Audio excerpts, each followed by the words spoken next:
ನಮಸ್ಕಾರ ಆಚಾರ್ಯ.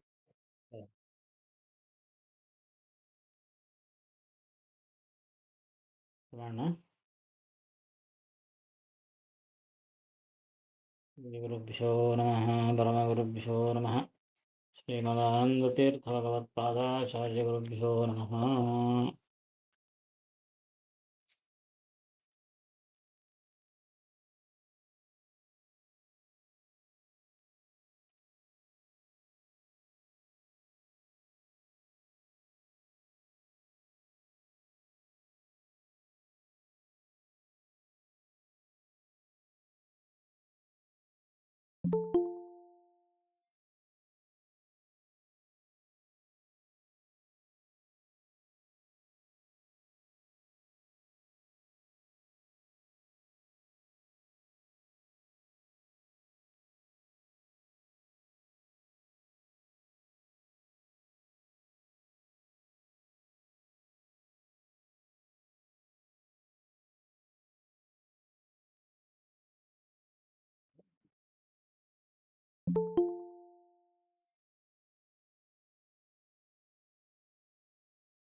ಮಾತಾರು ಹೇಳಿದ್ದಾಯ್ತಾ?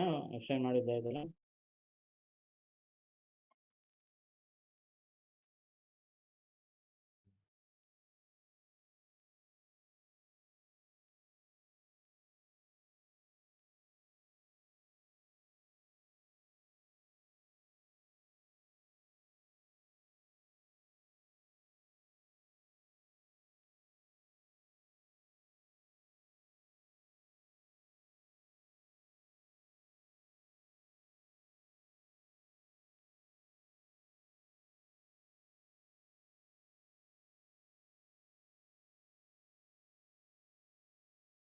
ಹ್ಮ್.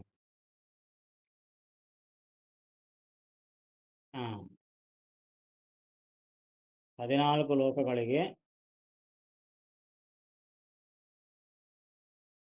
14 ಲೋಕಗಳಿಗೆ ಅಧಿಪತಿ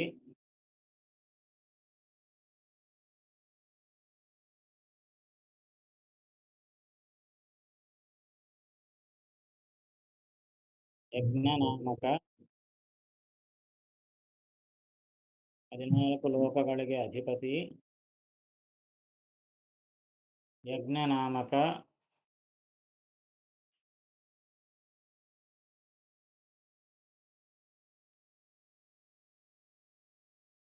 ಮಾಡಿದ್ದನ್ನು ಮಾಡದ್ದನ್ನು ಬಲ್ಲವನು,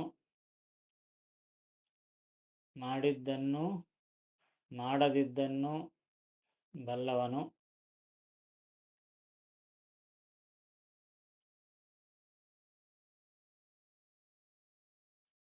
ನಿಯಾಮಕನು,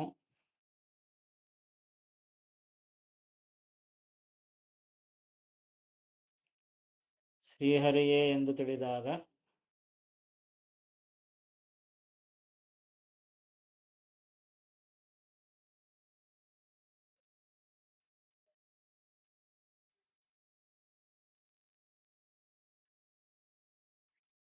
ಮತಿಭ್ರಂಶ,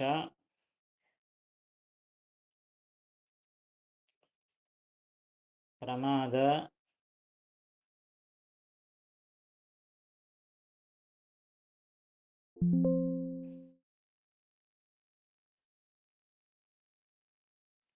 ದೋಷಗಳು ಬರುವುದಿಲ್ಲ.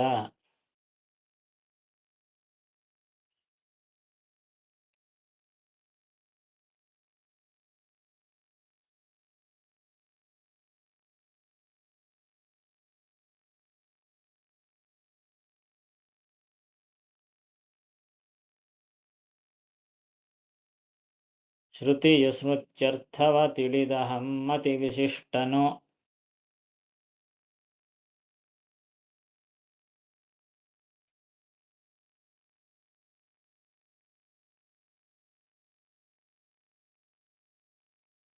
ಕರ್ಮ ಮಾಡಲು ಪ್ರತಿಗ್ರಹಿಸನು.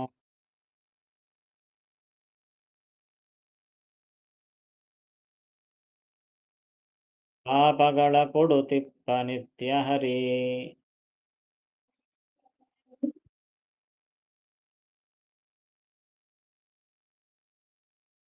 ಚತುರದಶ ಭುವನಾಧಿಪತಿ ಕ್ರತು.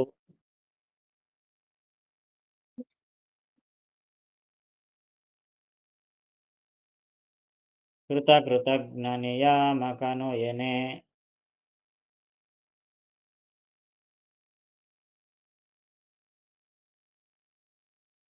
ಮತಿಭ್ರಂಶ ಪ್ರಮಾದ ಸಂಕಟ ದೋಷವ ಬಗಿಲ್ಲ.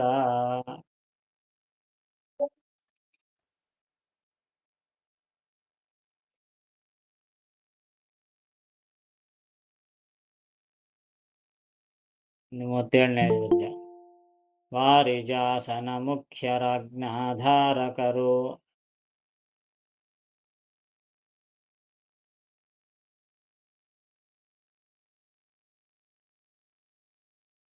ಸರ್ವ ಸ್ವತಂತ್ರ ರಮಣನೆಂದರಿದು.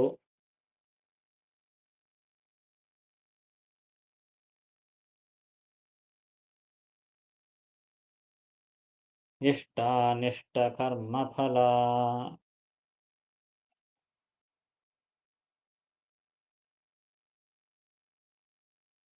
ಸಾರಭೋಕ್ತ ನಿಗರ್ಪಿಸಲು.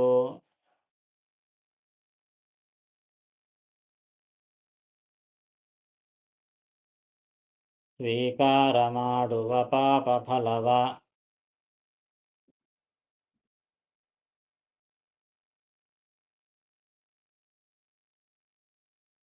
ಕುಬೇರ ನಾಮಕದೈಚ್ಛರಿಗೆ ಕೊಟ್ಟವರ ನೋಯಿಸುವ.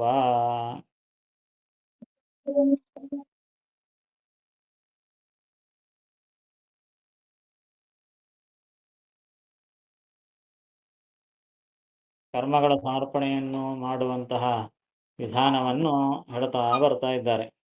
ಇದು ಒಂದು ರೀತಿಯಾದ ಸಮರ್ಪಣಾ ವಿಧಿ. ವಾರಿಜಾಸನ ಮುಖ್ಯರು ಆಜ್ಞಾಧಾರಕರು. ಆ ಭಗವಂತನಿಗೆ ಕರ್ಮ ಸಮರ್ಪಣೆ ಮಾಡುವಾಗ ಏನಂತ ಅನುಸಂಧಾನ ಇರಬೇಕು ನಮಗೆ? ವಾರಿಜಾಸನ ಮುಖ್ಯರು. ವಾರಿಜಾಸನ ಅಂತಂದರೆ ಬ್ರಹ್ಮದೇವರು. ಯಾಕೆ? ವಾರಿಜ ಅಂದರೆ ಕಮಲ, ವಾರಿಜ ಆಸನ, ಕಮಲವನ್ನು ಆಸನವಾಗಿ ಇದ್ದವನು ಬ್ರಹ್ಮದೇವರು ಅಂತ ಅರ್ಥ. ಕಮಲ ವಾರಿಜಾಸನ ಮುಖ್ಯರು. ಮುಖ್ಯರು ಅಂದರೆ ಅವರೇ ಮೊದಲಾದವರು, ಬ್ರಹ್ಮದೇವರೇ ಮೊದಲಾದ ಎಲ್ಲ ದೇವತೆಗಳು ಕೂಡ ಆಜ್ಞಾಧಾರಕರು. ಆ ಎಲ್ಲ ದೇವತೆಗಳು ಕೂಡ ಭಗವಂತನ ಆಜ್ಞಾಧಾರಕರು. ಭಗವಂತನೇ ಸರ್ವಸ್ವತಂತ್ರ, ಅವನೇ ಸರ್ವಸ್ವತಂತ್ರ. ಎಲ್ಲರ ಮೇಲೆಯೂ ಅಧಿಕಾರ ಭಗವಂತನ ಒಬ್ಬನಿಗೆ ಇದೆ. ಉಳಿದ ಬ್ರಹ್ಮಾದಿ ದೇವತೆಗಳೆಲ್ಲರೂ ಕೂಡ ಭಗವಂತನ ಆಜ್ಞಾಧಾರಕರಾಗಿದ್ದಾರೆ. ಅವನು ಆಜ್ಞೆ ಮಾಡಿದರೆ ಇವರು ಅದನ್ನು ಧಾರಣೆ ಮಾಡ್ತಾರೆ, ಅಂದರೆ ಅದನ್ನು ಪಾಲನೆ ಮಾಡ್ತಾರೆ ಅಂತ ಅರ್ಥ. ಮತ್ತು ರಮಾರಮಣನು, ಮಧ್ಯ ಭಗವಂತ ಬಂದ, ಬ್ರಹ್ಮದೇವರು ಮೊದಲಾದರೂ ಬಂದು, ಲಕ್ಷ್ಮೀದೇವಿ ಬಂದಿಲ್ಲಲ್ಲ ಅಂತ ಅಂದ್ಕೊಳ್ತೀವಿ. ಅದಕ್ಕಾಗಿ ರಮಾರಮಣ ಅಂತ ಅಂದ್ಬಿಟ್ರು. ಸೊ ಭಗವಂತ ಸ್ವತಂತ್ರ, ಬ್ರಹ್ಮಾದಿ ದೇವತೆಗಳು ಭಗವಂತನ ಆಜ್ಞಾಧಾರಕರು. ಮಧ್ಯ ಲಕ್ಷ್ಮೀದೇವಿನಲ್ಲಿ ಬಿಟ್ರಿ ಅಂತಂದರೆ ಆ ಲಕ್ಷ್ಮೀಪತಿಯೇ ಭಗವಂತ. ಅದಕ್ಕಾಗಿ ರಮಾರಮಣ, ಲಕ್ಷ್ಮೀರಮಣ ಭಗವಂತ ಅಂತ ನಾವು ಭಾವಿಸಬೇಕು. ಈ ರೀತಿಯಾಗಿ ನಾವು ಅನುಸಂಧಾನ ಮಾಡಿಕೊಳ್ಳಬೇಕು. ಕರ್ಮಗಳನ್ನು ಸಮರ್ಪಣೆ ಮಾಡೋ ಕಾಲಕ್ಕೆ ಬರೀ ಕೃಷ್ಣಾರ್ಪಣ ಅಂದುಬಿಟ್ರೆ ಆ ಕೃಷ್ಣ ಎಂಥವನು? ಎಂಥ ಭಗವಂತನಿಗೆ ಆ ಕರ್ಮ ಸಮರ್ಪಣೆ ಮಾಡ್ತಾ ಇದ್ದೀವಿ. ಕೇವಲ ನಾವು ಮಾಡೋದಷ್ಟೇ ಅಲ್ಲ, ಬ್ರಹ್ಮಾದಿ ದೇವತೆಗಳೆಲ್ಲರೂ ಕೂಡ ಆ ಭಗವಂತನ ಆಜ್ಞೆಯನ್ನೇ ತಾವು ಶಿರಸ ಧಾರಣೆ ಮಾಡ್ತಾರೆ. ಹೀಗಾಗಿ ಅವನೇ ಸರ್ವತಂತ್ರ ಸ್ವತಂತ್ರನಾಗಿದ್ದಾನೆ. ಅದಕ್ಕೆ ಎಲ್ಲ ಕರ್ಮ ಸಮರ್ಪಣೆ ಮಾಡ್ತೀವಿ. ಅವನಿಗೆ ಯಾಕೆ ಸಮರ್ಪಣೆ ಮಾಡಬೇಕು ಅಂತಾದರೆ ಎಲ್ಲರಿಗೂ ಅಧಿಪತಿ ಅವನೇ ಆಗಿದ್ದಾನೆ. ಬ್ರಹ್ಮಾದಿ ದೇವತೆಗಳು ಕೂಡ ಅವನ ಆಜ್ಞಾಧಾರಕರಾಗಿದ್ದಾರೆ. ಯಾವ ದೇವತೆಯೂ ನಮಗೆ ಫಲ ಕೊಡಬೇಕು ಅಂದರೆ ಅವರು ಸ್ವತಂತ್ರವಾಗಿ ಕೊಡಲಿಕ್ಕಿಲ್ಲ. ಯಾರ ಪೂಜೆ ಮಾಡಿದರೂ, ಎಷ್ಟೋ ಜನ ಪೂಜೆ ಮಾಡಿದ್ರು, ಗೌರಿ ಪೂಜೆ ಆಯಿತು, ಗಣಪತಿ ಪೂಜೆ ಆಯಿತು, ಮುಂದೆ ಅನಂತ ಚತುರ್ದಶಿ, ಯಾರದೇ ಪೂಜೆ ಮಾಡಲಿ, ಆ ಪೂಜಾ ಎಂಬುದು ಮಾಡಿದಾಗ ಆಯಾ ದೇವತೆಗಳು ಸ್ವತಂತ್ರವಾಗಿ ಫಲ ಕೊಡೋದಿಲ್ಲ. ಗಣಪತಿ ಪೂಜೆ ಮಾಡಿದರೆ ಗಣಪತಿ ಸ್ವತಂತ್ರವಾಗಿ ಫಲವನ್ನು ಕೊಡಲಾರ, ಅಂತರ್ಯಾಮಿಯಾದ ಭಗವಂತನೇ ಕೊಡಬೇಕು. ಅದಕ್ಕಾಗಿ ಅದನ್ನು ಸೂಚನೆ ಮಾಡಲಿಕ್ಕೆ ಏನಂತ ಹೇಳ್ತಿದ್ದಾರೆ, ಆ ಬ್ರಹ್ಮಾದಿ ಎಲ್ಲ ದೇವತೆಗಳು ಕೂಡ ಭಗವಂತನ ಆಜ್ಞಾಧಾರಕರು. ಅದಕ್ಕಾಗಿ ಭಗವಂತನು ತೃಪ್ತನಾದರೆ ಎಲ್ಲ ದೇವತೆಗಳು ತೃಪ್ತರಾದಂತೆ ಲೆಕ್ಕ. ಹೀಗಾಗಿ ಈ ಅನುಸಂಧಾನವನ್ನು ನಾವು ಮಾಡಬೇಕು. ಅದಕ್ಕೆ ಭಗವಂತನ ಯಾಕೆ ಸಮರ್ಪಣೆ ಮಾಡಬೇಕು ಅಂತಾದರೆ, ಅವನೇ ಪ್ರಧಾನ, ಎಲ್ಲ ಯಜ್ಞ ಭೋಕ್ತನವನೇ, ಎಲ್ಲ ಕರ್ಮಗಳ ಭೋಕ್ತ ಅವನೇ ಆಗಿದ್ದಾನೆ. ಅದಕ್ಕಾಗಿ ಅವನಿಗೆ ಸಮರ್ಪಣೆ ಮಾಡಬೇಕು. ಹಾಗಾಗಿ ವಾರಿಜಾಸನ ಮುಖ್ಯರು, ಆಜ್ಞಾಧಾರಕರು, ಸರ್ವ ಸ್ವತಂತ್ರ, ಫಲ ಕೊಡ್ಲಿಕ್ಕೆ ಅವನಿಗೆ ಸ್ವಾತಂತ್ರ್ಯ ಇರೋದು, ಯಾರಿಗೂ ಇಲ್ಲ. ರಮಾರಮಣ, ಲಕ್ಷ್ಮೀದೇವಿ ಕೊಡ್ತಾಳಪ್ಪ ಅಂತಂದರೆ ಬ್ರಹ್ಮಾದಿಗಳಿಗಿಂತಲೂ ಉತ್ತಮಳೇ ಲಕ್ಷ್ಮೀದೇವಿ. ಆದರೆ ಆಕೆಗೂ ಕೂಡ ವರವನ್ನು ಕೊಡುವ ಸಾಮರ್ಥ್ಯವನ್ನು ಕೊಡುವವನು ಭಗವಂತನೇ. ಅದಕ್ಕಾಗಿ ರಮಾರಮಣ ಅಂತ ಒಂದು, ಅಥವಾ ಮಾಡೋ ಕಾಲಕ್ಕೆ ಲಕ್ಷ್ಮೀನಾರಾಯಣ ಅಂತಲೇ ನಾವು ನೆನೆಸಬೇಕು. ಸದಾಕಾಲ ಲಕ್ಷ್ಮೀದೇವಿಯ ಜೊತೆಗೇ ಭಜನೆ ಮಾಡಬೇಕು, ಆಕೆಯ ಜೊತೆಗೇ ಪೂಜೆ ಮಾಡಬೇಕು.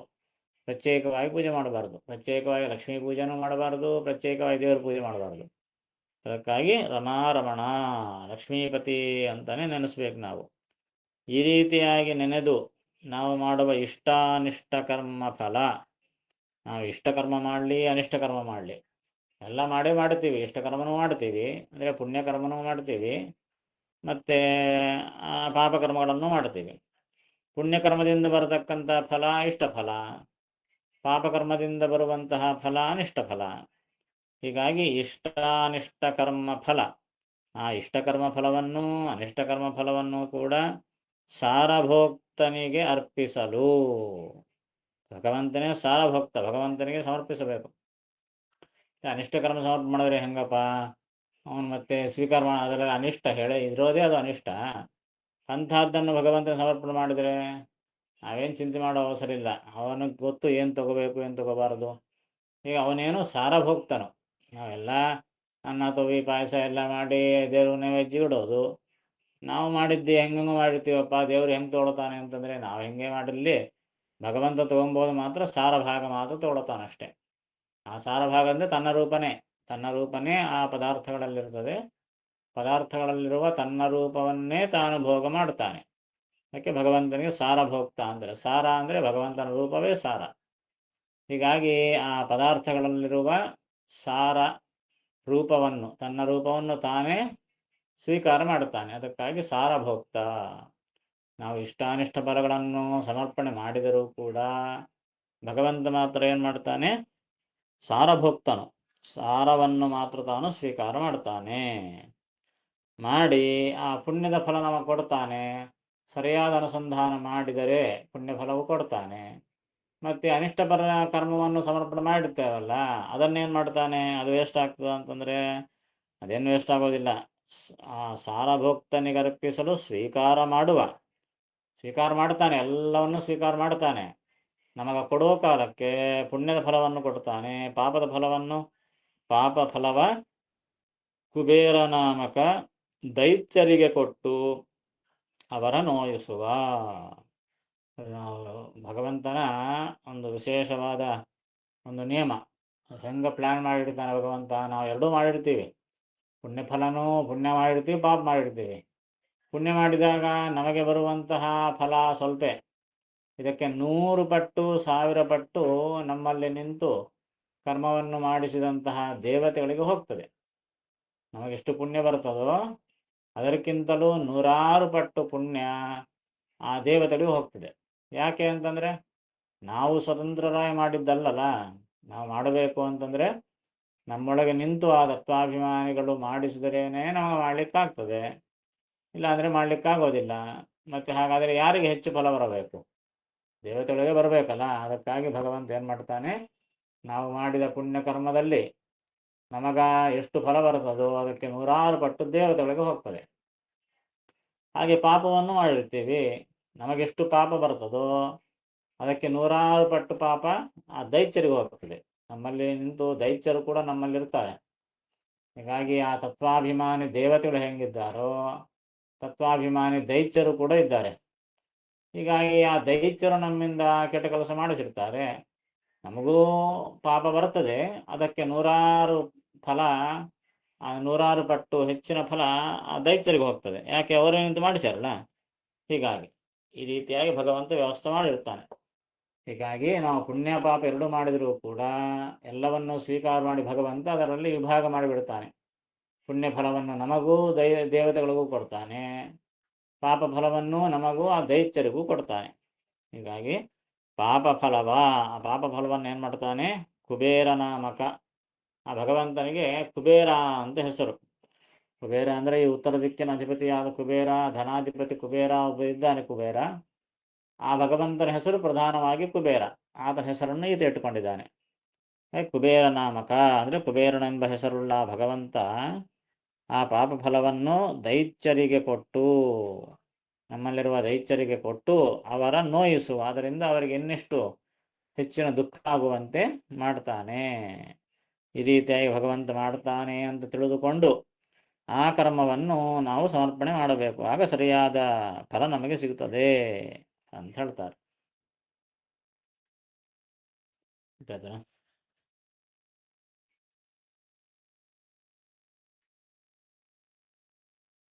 ಬರ್ಕೊಳ್ಳಿ. ಬ್ರಹ್ಮ ಮೊದಲಾದವರೆಲ್ಲರೂ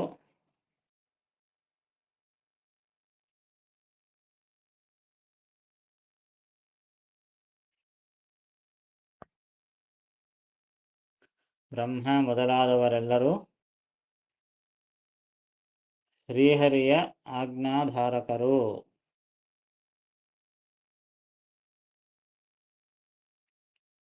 ಶ್ರೀಹರಿಯ ಆಜ್ಞಾಧಾರಕರು.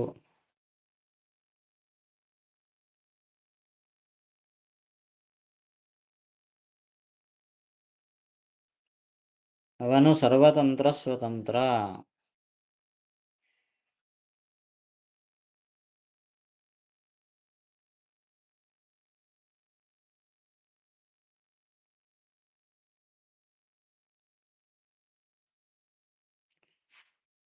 ಮತ್ತು ಲಕ್ಷ್ಮೀಪತಿ.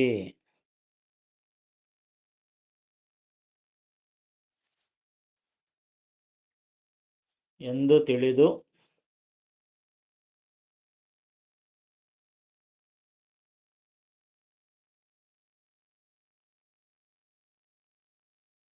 ನಾವು ಮಾಡುವ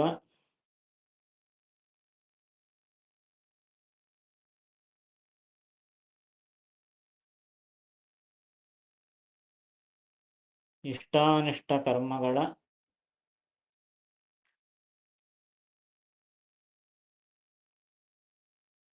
ಫಲವನ್ನು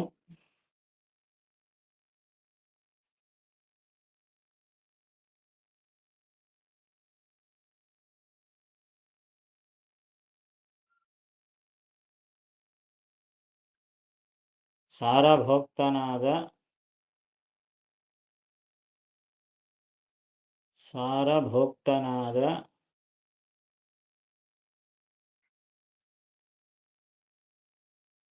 ಅವನಿಗೆ ಸಮರ್ಪಿಸಿದಾಗ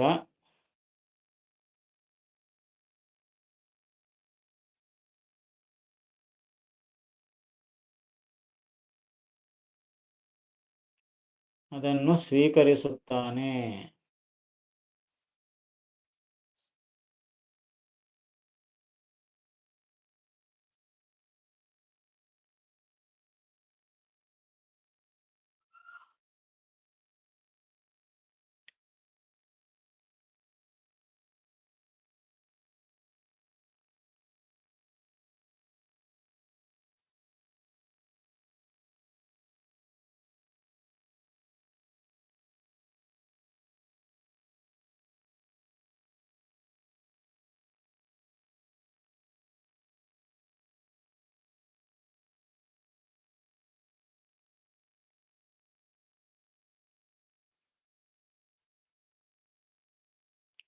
ಕುಬೇರ ಎಂಬ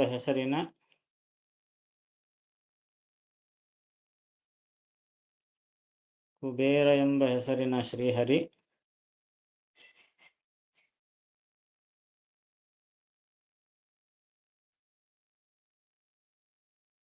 ಪಾಪ ಫಲವನ್ನು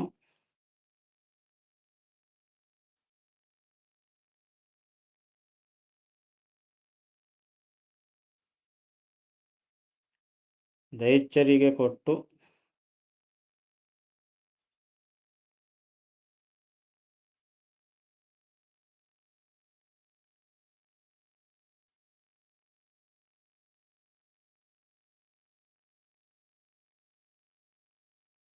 ಅವರಿಗೆ ದುಃಖ ಕೊಡುತ್ತಾನೆ.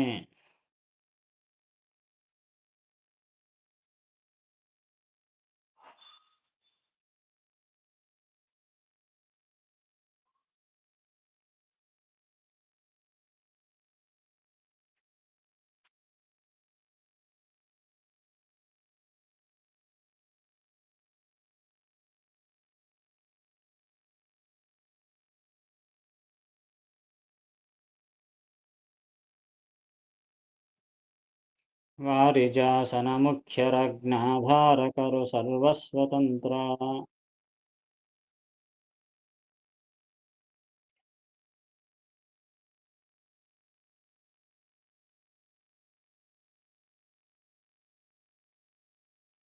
ರಮಾರಮಣನೆಂದರಿದು ಇಷ್ಟಾನಿಷ್ಟ ಕರ್ಮಫಲ.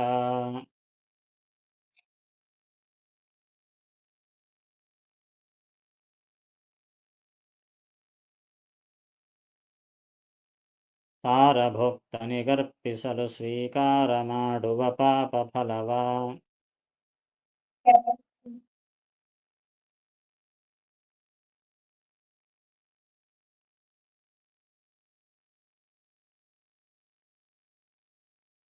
ಕುಬೇರ ನಾಮಕ ದೈತ್ಯರಿಗೆ ಕೊಟ್ಟವರ ನೋಯಿಸುವ.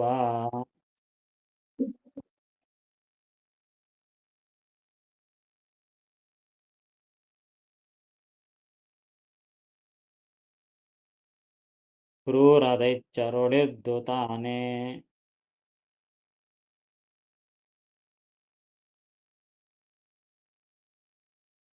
ಪ್ರೇರಿಸುವ ಕಾರಣದಿ ಹರಿಗೆ.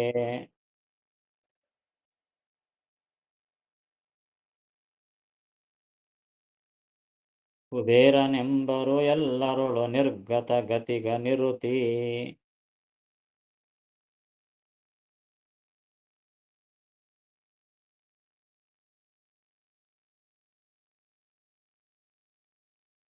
ನಿರುತಿ ಸೂರಿಗಮ್ಯಗೆ ಸೂರ್ಯನೆಂಬರು.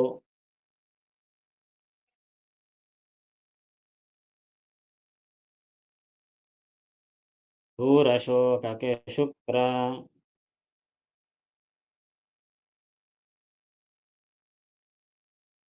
ಲಿಂಗ ಶರೀರವಿಲ್ಲದ ಕಾರಣದಲ್ಲಿ ಅಕಾಯನೆನೆಸುವನು.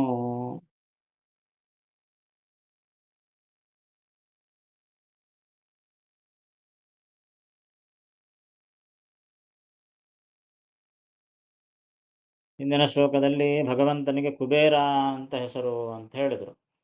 ಕುಬೇರ ನಾಮಕ ಅಂತಂದರು. ಹಿಂದಿನ ನಮ್ಮ ಸಂಶಯ ಬರ್ತದೆ, ಕುಬೇರ ಅಂತ ನಾವು ಇವನಿಗೆ ಕೇಳಿವಿ, ಧನಾಧಿಪತಿಗೆ ಕೇಳಿದ್ದೀವಿ, ಭಗವಂತನಿಗೆ ಯಾಕಪ್ಪ ಕುಬೇರ ಅಂತ ಕರೀತಾರೆ ಅಂತ ಸಂಶಯ ಬರುತ್ತೆ. ಅದಕ್ಕೆ ಹಿಂದಿನ ದಾಸರಾಯರು ಕುಬೇರ ಅಂತ ಯಾಕೆ ಕರೀತಾರೆ ಭಗವಂತನಿಗೆ ಎಂಬುದನ್ನು ವಿವರಣೆ ಮಾಡ್ತಾರೆ. ಅದೇ ಸಂದರ್ಭದಲ್ಲಿ ಭಗವಂತನಿಗೆ ಇರುವ ಬೇರೆ ಬೇರೆ ಹೆಸರುಗಳ ಸಾರ್ಥಕ್ಯವನ್ನು ಕೂಡ ತಿಳಿಸ್ತಾರೆ.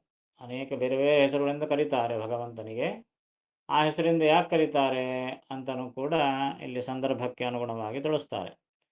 ಭಗವಂತ ಕ್ರೂರ ದೈತ್ಯರೊಳಿದ್ದು ತಾನೇ ಪ್ರೇರಿಸುವ ಕಾರಣದಿ ಹರಿಗೆ ಕುಬೇರನೆಂಬರು. ಹರಿಗೆ ಕುಬೇರನೆಂಬರು.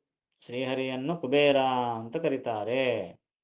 ಯಾಕೆ ಕರೀತಾರೆ ಅಂತಂದರೆ, ಕ್ರೂರ ದೈತ್ಯರೊಳಿದ್ದು ಭಗವಂತ ತಾನೇ ಆ ಕ್ರೂರರಾದಂತಹ ದೈತ್ಯರಲ್ಲಿ ತಾನೇ ಇದ್ದುಕೊಂಡು ಪ್ರೇರಣೆ ಮಾಡ್ತಾನೆ. ಪ್ರೇರಿಸುವ ಕಾರಣದಿ ದೈತ್ಯರು ಕೆಟ್ಟ ಕೆಲಸ ಮಾಡಿದರು ಅಂದರೆ ಅವರಿಗೆ ಆ ಬುದ್ಧಿಯಿಂದ ಬಂತು. ಭಗವಂತನೇ ಪ್ರೇರಣೆ ಮಾಡ್ತಾನೆ, ಅದು ಅವರ ಕರ್ಮಕ್ಕೆ ಅನುಗುಣವಾಗಿ ಪ್ರೇರಣೆ ಮಾಡ್ತಾನೆ. ಸಜ್ಜನಿಗೆ ದೇವತೆಗಳು ಯಾಕೆ ಪ್ರೇರಣೆ ಮಾಡೋದಿಲ್ಲ ಅಂದರೆ ಅವರ ಸ್ವಭಾವನೇ ಸಾತ್ವಿಕ ಸ್ವಭಾವ. ಹೀಗಾಗಿ ಅದಕ್ಕೆ ಅನುಗುಣವಾಗಿ ಪ್ರೇರಣೆ ಮಾಡ್ತಾನೆ. ದೈತ್ಯರಿಗೆ ಮಾತ್ರ ಯಾಕೆ ದುಷ್ಟಬುದ್ಧಿ ಪ್ರೇರಣೆ ಮಾಡ್ತಾನೆ? ಅವರ ಸ್ವಭಾವನೇ ಅಂತದ್ದಾದ ಕಾರಣ ಹಾಗೆ ಪ್ರೇರಣೆ ಮಾಡ್ತಾನೆ. ಹೀಗೆ ಭಗವಂತ ಎಲ್ಲರಲ್ಲಿ ಇದ್ದುಕೊಂಡು ಪ್ರೇರಣೆ ಮಾಡುವವನು ತಾನೆ. ಹೀಗಾಗಿ ಕ್ರೂರ ದೈತ್ಯರಲ್ಲಿ ಇದ್ದುಕೊಂಡು ಪ್ರೇರಣೆ ಮಾಡೋದು ತಾನೆ. ಹೀಗಾಗಿ ಕುಬೇರ, ಕು ಅಂದರೆ ಕೆಟ್ಟ ಅಂತ ಅರ್ಥ. ಕೆಟ್ಟರಾದ, ದುಷ್ಟರಾದ, ಕ್ರೂರರಾದ ದೈತ್ಯರಲ್ಲಿದ್ದುಕೊಂಡು ಈರ ಅಂದರೆ ಪ್ರೇರಣೆ ಮಾಡ್ತಾನೆ ಅಂತ ಅರ್ಥ. ಅದಕ್ಕಾಗಿ ಕೆಟ್ಟವರಲ್ಲಿದ್ದುಕೊಂಡು ಕೂಡ ತಾನೇ ಪ್ರೇರಣೆ ಮಾಡ್ತಾನಾದ ಕಾರಣ ಭಗವಂತನಿಗೆ ಕುಬೇರ ಅಂತ ಹೆಸರು. ಕ್ರೂರ ದೈತ್ಯರೊಳಿದ್ದು ತಾನೇ ಪ್ರೇರಿಸುವ ಕಾರಣದಿ ಹರಿಗೆ ಕುಬೇರನೆಂಬರು. ಅದಕ್ಕಾಗಿ ಅವನಿಗೆ ಕುಬೇರ ಅಂತ ಕರೀತಾರೆ. ನೋಡಿ, ಇದು ಕುಬೇರ ಅಂತ ಕರೀಲಿಕ್ಕೆ ಅವನಿಗೆ ಕಾರಣ ಇದು. ಆಮೇಲೆ ನಿವೃತ್ತಿ ಅಂತಲೂ ಭಗವಂತನಿಗೆ ಕರೀತಾರೆ. ನಿವೃತ್ತಿ ಅಂದರೆ ನಾವೇನು ತಿಳ್ಕೊಂಡಿರ್ತೀವಿ, ನಿಜವಾಗಿ ನೈಋತ್ಯ ದಿಕ್ಕು ಏನದ ಅದಕ್ಕೆ ಅಧಿಪತಿ ನಿವೃತ್ತಿ ಅಂತ. ದಕ್ಷಿಣಕ್ಕೂ ಪಶ್ಚಿಮಕ್ಕೂ ಮಧ್ಯ ಇರುವಂತಹ ದಿಕ್ಕು ನೈಋತ್ಯ ದಿಕ್ಕು.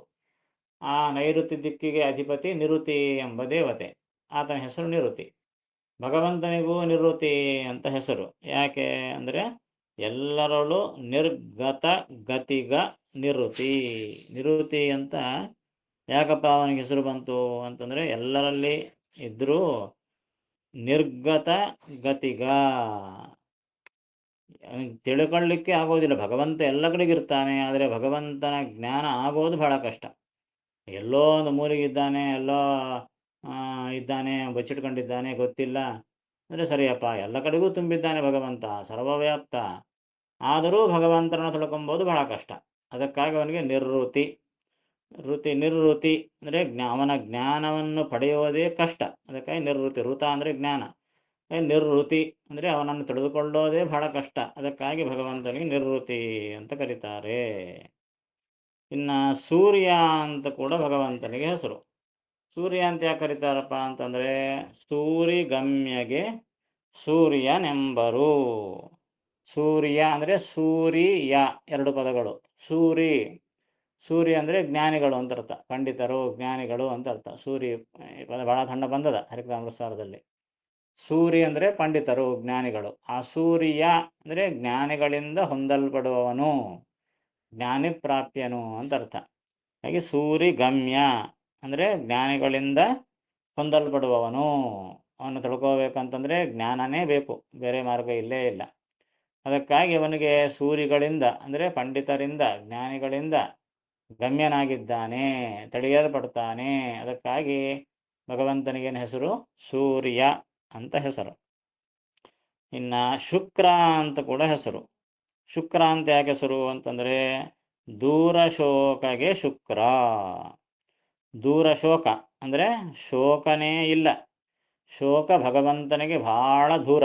ಅಂದರೆ ಶೋಕ ಎಂಬುದು ಭಗವಂತನ ಹತ್ತಿರ ಬರಲಿಕ್ಕೆ ಸಾಧ್ಯನೇ ಇಲ್ಲ, ಬಹಳ ದೂರ ಇದ್ದು ಬಿಟ್ಟಿರ್ತದೆ. ಅಂದರೆ ಭಗವಂತನಿಗೆ ಶೋಕ ಎಂಬುದೇ ಇಲ್ಲ. ಅದಕ್ಕಾಗಿ ಅವನಿಗೆ ಶುಕ್ರ ಅಂತ ಕರೀತಾರೆ. ಶುಕ್ರ ಅಂತಂದರೆ ಏನು? ಶೋಕರಹಿತ. ಶುಕ್ರ ಅಂದರೆ ಶೋಕರಹಿತ, ಶೋಕ ಇಲ್ಲದವನು ಅಂತ ಅರ್ಥ. ಅದಕ್ಕಾಗಿ ಭಗವಂತನಿಗೆ ಶುಕ್ರ ಅಂತ ಹೆಸರು. ನೋಡ್ರಿ, ಅಂದರೆ ಎಲ್ಲ ದೇವತರ ಹೆಸರು ಭಗವಂತನಿಗೆ. ಯಾಕ ಈ ರೀತಿಯಾಗಿದ್ದು? ಶ್ರೀಮದಾಚಾರ್ಯ ತೋರಿಸಿಕೊಟ್ಟಂತಹ ಅದ್ಭುತವಾದ ಸಿದ್ಧಾಂತ. ವೇದಶಾಸ್ತ್ರಗಳಲ್ಲಿ ಹೇಳಿದ ಸಿದ್ಧಾಂತವನ್ನೇ ಶ್ರೀಮದಾಚಾರ್ಯ ನಮಗೆ ಎಲ್ಲ ಶಾಸ್ತ್ರಗಳಲ್ಲಿ ತೋರಿಸಿಕೊಟ್ಟಾರ. ಹೇಗೆ ಎಲ್ಲ ಹೆಸರುಗಳು ಭಗವಂತನಿಗೆ ಯಾಕ ಅಂತಂದರೆ ಇದು ಕಾರಣ. ಆ ಪದ ಒಂದು ವಿಶೇಷವಾದ ಅರ್ಥವನ್ನು ಹೇಳುತ್ತದೆ. ಆ ಅರ್ಥ ನಿಜವಾಗಿ ಭಗವಂತನಿಗೆ ಮಾತ್ರನೇ ಅದು ಸಂಬಂಧಪಟ್ಟದ್ದಾಗಿರುತ್ತದೆ. ಹೀಗಾಗಿ ನಾವೆಲ್ಲ ಹೆಸರಿಟ್ಕೊಂಡಿರ್ತೀವಿ, ನಾವು ಇಟ್ಕೊಂಬ ಹೆಸರಿಗೆ ನಮಗೆ ಸಂಬಂಧನೇ ಇರೋದಿಲ್ಲ. ಭಗವಂತನಿಗೆ ಹಂಗಲ್ಲ. ಎಲ್ಲ ಹೆಸರುಗಳು ಏನೇನು ಅರ್ಥವನ್ನು ಹೇಳುತ್ತವೋ ಎಲ್ಲ ಅರ್ಥಗಳು ಭಗವಂತನಿಗೆ ಮಾತ್ರ ಸರಿಯಾಗಿ ಸರಿ ಹೊಂದುತ್ತದೆ. ಅದಕ್ಕಾಗಿ ಭಗವಂತ ಎಲ್ಲ ಶಬ್ದವಾಚ್ಯನಾಗಿದ್ದಾನೆ. ಅದಕ್ಕೆ ಸಕಲ ಶಬ್ದವಾಚ್ಯ ಅಂತ ಕರೀತಾರೆ ಭಗವಂತನಿಗೆ. ಹೀಗಾಗಿ ಅದರಲ್ಲಿ ಕೆಲವು ಅರ್ಥಗಳನ್ನು ಅಲ್ಲಲ್ಲಿ ಕೊಡ್ತಾ ಹೋಗ್ತಿರ್ತಾರೆ ನಮಗೆ. ಹೀಗಾಗಿ ಯಾವ ದೇವತೆ ಹೆಸರನ್ನು ನಾವು ಹೇಳಿದರೂ ಕೂಡ ಭಗವಂತನ ಹೆಸರೇ ಪ್ರಧಾನವಾಗಿ ಅಂತ ತಿಳ್ಕೋಬೇಕು ನಾವು. ಆ ಭಗವಂತನ ಹೆಸರುಗಳನ್ನೇ ಈ ದೇವತೆಗಳು ಇಟ್ಟುಕೊಂಡಿದ್ದಾರಷ್ಟೆ. ಹಾಗೆ ಶುಕ್ರ ಅಂದರೆ ಏನಂತರ್ಥ? ಶೋಕರಹಿತ. ದೂರ ಶೋಕಗೆ ಶುಕ್ರ. ಅದನ್ನೇ ದಾಸರ ಏನು ಹೇಳಿದರು? ದೂರ ಶೋಕಗೆ ಶುಕ್ರ ಅಂದರು. ಅಂದರೆ ದೂರ ಶೋಕನಾದ ಕಾರಣ ಶೋಕವನತ್ರ ಇಲ್ಲದ ಕಾರಣ ಅವನಿಗೆ ಶುಕ್ರ ಅಂತ ಹೆಸರು. ಇನ್ನು ಭಗವಂತನನ್ನು ಅಕಾಯ ಅಂತ ಕರೀತಾರೆ. ಅಕಾಯ ಅಂದರೆ ಅರ್ಥ ಏನು? ಕಾಯ ಅಂದರೆ ಶರೀರ, ಅಕಾಯ ಅಂತಂದರೆ ಶರೀರ ಇಲ್ಲದವನು ಅಂತ ಅರ್ಥ. ವೇದಗಳಲ್ಲಿಯೂ ಕೂಡ ಅವನನ್ನು ನಿಸ್ವರೂಪ, ನಿರಾಕಾರ ಅಂತಲೇ ಹೇಳ್ತಾ ಇರ್ತಾರೆ. ಇದನ್ನೇ ಅದ್ವೈತಿಗಳು ಭಗವಂತ ನಿರ್ಗುಣ ನಿರಾಕಾರ ಅಂತಂದ್ಬಿಡ್ತಾರೆ. ನಿರ್ಗುಣ ನಿರಾಕಾರ ಅಂದರೆ ಅರ್ಥ ಏನು? ಗುಣಗಳಿಲ್ಲ, ಅವನಿಗೆ ರೂಪ ಇಲ್ಲ ಅಂತ ಅರ್ಥ ಏನು? ಹಂಗಲ್ಲ. ಅದಕ್ಕಾಗಿ ಅದರ ಅರ್ಥ ಏನು ಅಂತ ತಿಳಿಸ್ತಾರೆ. ವೇದಶಾಸ್ತ್ರ ತಿಳಿಸಿದ್ದನ್ನೇ ಶ್ರೀಮದಾಚಾರ್ಯ ತಿಳಿಸಿಕೊಟ್ಟಿದ್ದಾರೆ. ಅದನ್ನೇ ದಾಸರಾಯರಲ್ಲಿ ಹೇಳ್ತಾರೆ. ಭಗವಂತನಿಗೆ ಅವನ ಅರೂಪ, ನಿರಾಕಾರ, ಅಕಾಯ ಅಂತೆಲ್ಲ ಹೇಳ್ತಾರೆ ಶಾಸ್ತ್ರಗಳಲ್ಲಿ. ಇದರ ಅರ್ಥ ಏನು ಅಂತಂದರೆ, ಲಿಂಗ ಶರೀರವಿಲ್ಲದ ಕಾರಣದಲ್ಲಿ ಅಕಾಯ ನೆನೆಸುವನು. ಭಗವಂತ ಅಕಾಯ ಅಂತ ಅನಿಸ್ತಾನೆ. ಅಕಾಯ ಅಂತ ಅವನು ಕರೀತಾರೆ. ಯಾಕೆ? ಕಾರಣ ಏನು ಅಂದರೆ, ಲಿಂಗ ಶರೀರವಿಲ್ಲದ ಕಾರಣದಿಲಿ. ಲಿಂಗ ಶರೀರ ಇಲ್ಲ. ಈಗ ನಮಗೆಲ್ಲರಿಗೂ ಲಿಂಗ ಶರೀರ ಇದೆ. ಬ್ರಹ್ಮದೇವರಿಂದ ಮೊದಲು ಮಾಡಿಕೊಂಡು ಎಲ್ಲರಿಗೂ ಲಿಂಗ ಶರೀರವಿದೆ, ಸ್ಥೂಲ ಶರೀರವಿದ್ದೇ ಇದೆ. ಈಗ ಮೋಕ್ಷಕ್ಕೆ ಹೋದ ಕಾಲಕ್ಕೆ ಮಾತ್ರ ಲಿಂಗ ಶರೀರ ನಾಶವಾಗಿ ಕೇವಲ ಸ್ವರೂಪ ಶರೀರದಿಂದ ಇರ್ತಾರೆ. ಈಗ ಅಷ್ಟರವರೆಗೆ ಲಿಂಗ ಶರೀರ ಇದ್ದೇ ಇರ್ತದೆ ಜೀವರು ಅಂತಂದ ಮೇಲೆ. ಆದರೆ ಭಗವಂತನಿಗೆ ಈಗಷ್ಟೇ ಅಲ್ಲ, ಹಿಂದೆ ಅನಾದಿ ಕಾಲದಿಂದಲೂ ಕೂಡ ಅವನಿಗೆ ಲಿಂಗ ಶರೀರ ಇಲ್ಲೇ ಇಲ್ಲ. ಅದಕ್ಕಾಗಿ ಭಗವಂತನಿಗೆ ಅಕಾಯ ಅಂತ ಕರೀತಾರೆ. ಅಷ್ಟೇ ಹೊರತು ಅಸಲು ಅವನಿಗೆ ಶರೀರನೇ ಇಲ್ಲ ಅಂತ ಅರ್ಥ ಅಲ್ಲ. ಶುದ್ಧಾನಂದಮಯವಾದಂತಹ ಅನಂತ ಕಲ್ಯಾಣ ಗುಣಪೂರ್ಣವಾದ ಶರೀರ ಭಗವಂತನಿಗೆ ಇದ್ದೇ ಇದೆ.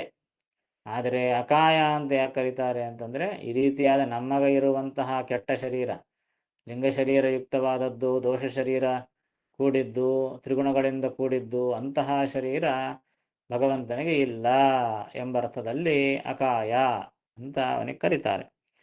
ಹೀಗಾಗಿ ಲಿಂಗ ಶರೀರವಿಲ್ಲದ ಕಾರಣದಲ್ಲಿ ಅಕಾಯ ನೆನೆಸುವನು.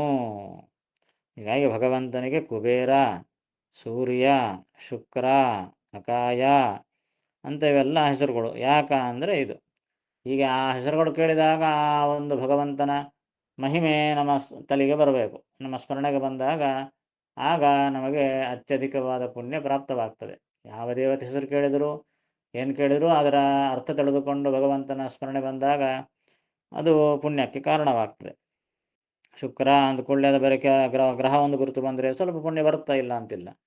ಆದರೆ ಅಂತರ್ಯಾಮಿಯಾದ ಭಗವಂತನಿಗೆ ಈ ನಾಮ ಇದೆ ಅಂತ ತಿಳಿದುಕೊಂಡಾಗ, ಭಗವಂತನಿಗೆ ಶೋಕರಹಿತನಾಗಿದ್ದಾನೆ ಅಂತ ತಿಳ್ಕೊಂಡಾಗ ಇನ್ನಿಷ್ಟು ಹೆಚ್ಚು ಪುಣ್ಯ ನಮಗೆ.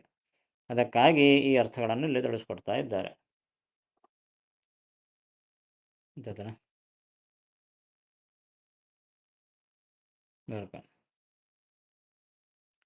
ಕ್ರೂರರಾದ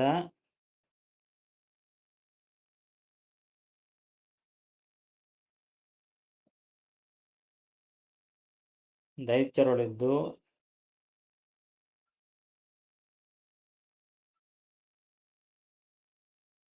ಶ್ರೀಹರಿ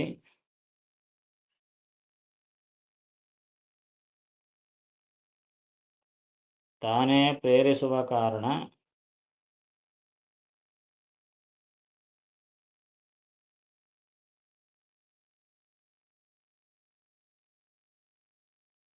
ಅವನಿಗೆ ಕುಬೇರ ಎಂದು ಹೆಸರು.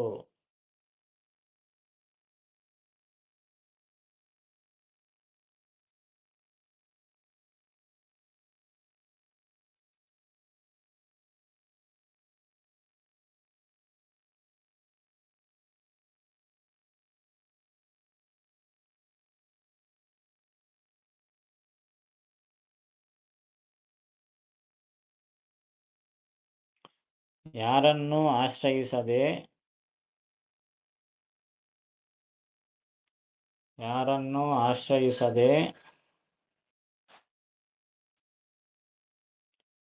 ಎಲ್ಲರಿಗೂ ಗತಿ ಕೊಡುತ್ತಾನೆ ಆದ ಕಾರಣ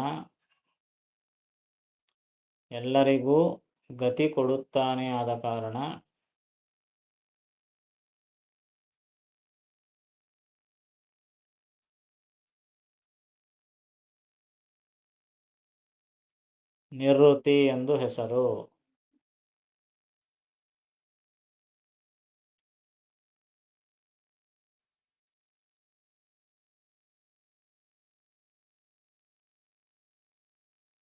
ಜ್ಞಾನಿಗಳಿಂದ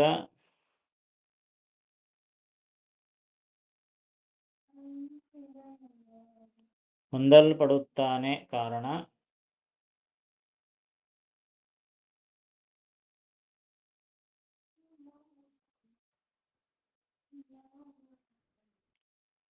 ಸೂರ್ಯ ಎಂದು ಹೆಸರು.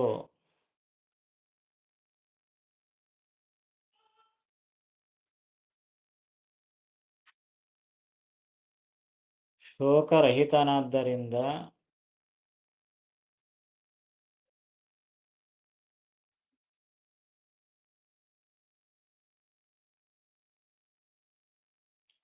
ಶುಕ್ರ ಎಂದು ಹೆಸರು.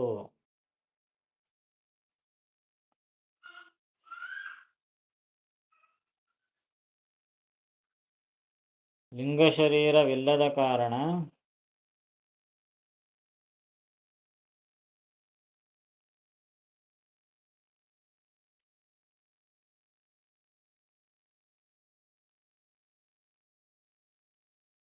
ಅಕಾಯ ಎಂದು ಹೆಸರು.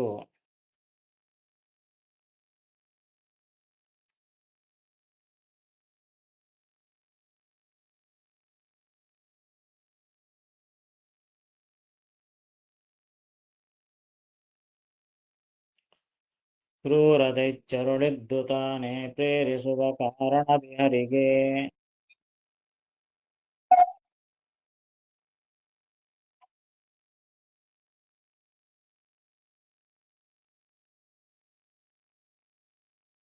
ಕುಬೇರನೆಂಬರು ಎಲ್ಲರುಳು ನಿರ್ಗತ ಗತಿಗ ನಿರುತಿ.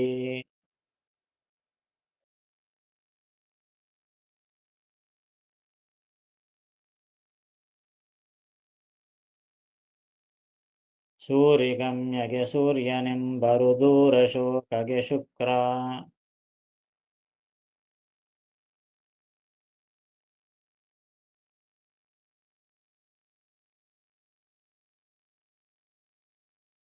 ಲಿಂಗ ಶರೀರವಿಲ್ಲದ ಕಾರಣದಲ್ಲಿ ಅಕಾಯನೆನಿಸುವನು.